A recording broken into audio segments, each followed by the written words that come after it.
এরকম একটি চলচ্চিত্রের জন্য একটু জানতে চাইবে, এমন একটি আইডিয়া কিভাবে এলো আর কি? না, নারী কেন্দ্রিক এভাবে বলা যাবে না।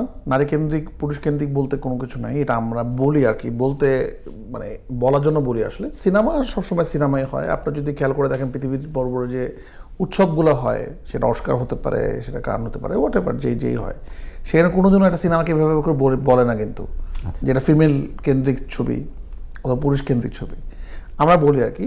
বিকজ আমাদের দেশে নারীদের নিয়ে সিনেমা হয় না। তো এটা সুন্দরভাবে বলা যায় এরকম করে যে এই গল্পটা, এটা একটা গল্পের ছবি, এটা একটা হাইপার লিঙ্ক ছবি, মাল্টিপল গল্প একের সাথে লিঙ্ক করে।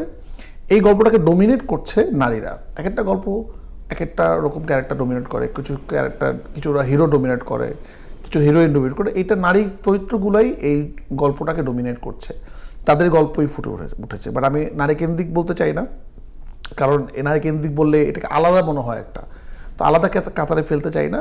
বাট আমাদের দেশের একটা কথা ছিল যে নারীরা যেই গল্প ডোমিনেট করে, ওরকম নায়ক না থাকলে, ওরকম গান বাজনা না থাকলে সিনেমা সাধারণত হিট হয় না।